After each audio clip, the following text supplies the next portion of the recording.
My friends could not believe that my children actually called me white. You are. You're white. I am not. I'm fly. She's fly for a white girl. Cream corn, vanilla pudding, jello salad molds, pink lipstick, red nail polish, flat hair, and a flat ass. I wanted to mix it up. And besides, I'm not the only woman in my family to mix it up. My great-grandmother left a rich estate in Sweden in 1850 and ran away, bumping and grinding all the way to America with her father's coachman. That's a true story. And my grandma's mother, she married an artist from the French Quarter named Sanchez. Something hidden in the woodpile.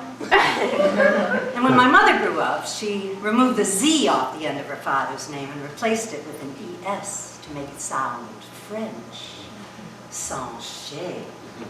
Now that's racist. There's a joke in our family that my grandmother was half Swedish and half God knows what. As I grew up, I had to come to terms with this God knows what it means. And it wasn't just all the different races as much as it was the actual influences in my life. On one hand, I had my bra-burning, feminist, hippie mother that demanded that I rebel. But on the other hand, I had my sweet Swedish grandmother who rather kept me safe and innocent. I realize now that I could never be either, but that I was some kind of combination of the two. And though my mother hoped I would follow in her footsteps to become a great rebel, it seemed that all my attempts were spoiled by my sweet Swedish innocent side. In the first grade, I thought I was all bad and decided to write "fuck Ashley" on the bathroom wall at school. Except my sweet Swedish side didn't know how to spell fuck.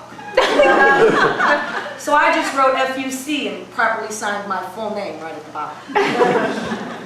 In the second grade, I was determined to run away from home forever.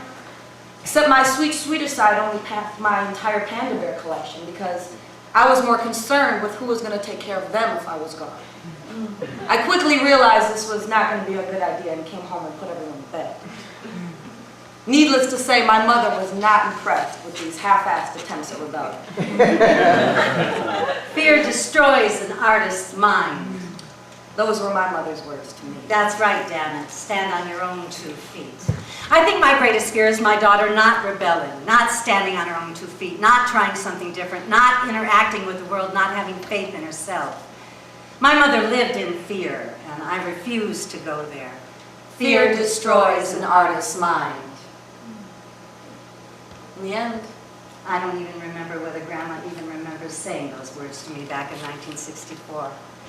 I don't know if it was my mother's fear, the drop of mysterious blood in me called Sanchez, the times, or just my lust for the brothers. But whatever it was, like all the rebellious females before me, I took my own road.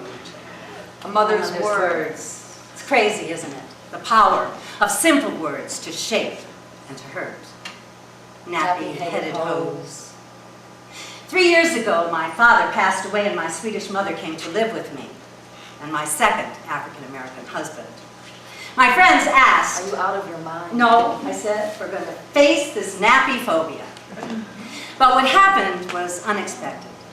In the 3 years that she lived with us, we all came to terms with our mix. The rebellious nature came out in Mother, and we found out that she swore like a sailor at a dogfight. I completely freaked out the first time my sweet Swedish grandmother said fuck.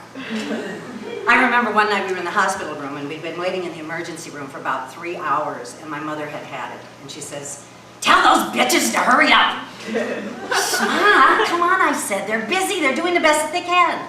And she says, "Since when did you turn into a puss?" A puss?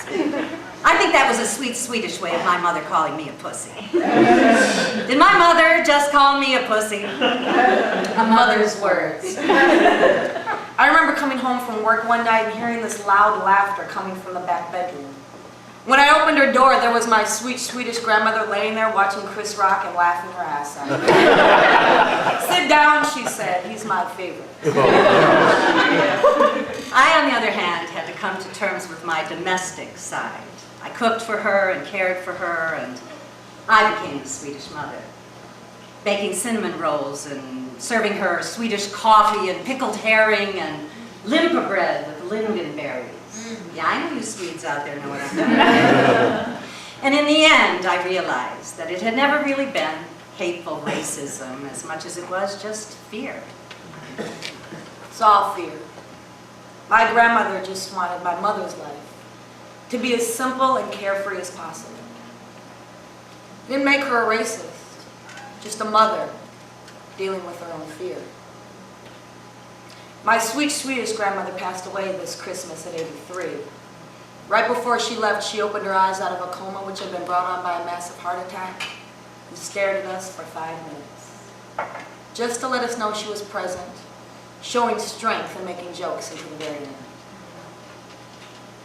We visited her. I visited her just 3 hours before she had that heart attack. I walked into her room that night after work, and she was watching the Spanish channel. I said, "Mom, why are you watching the Spanish channel?" And she said, "Because I thought I ought to know."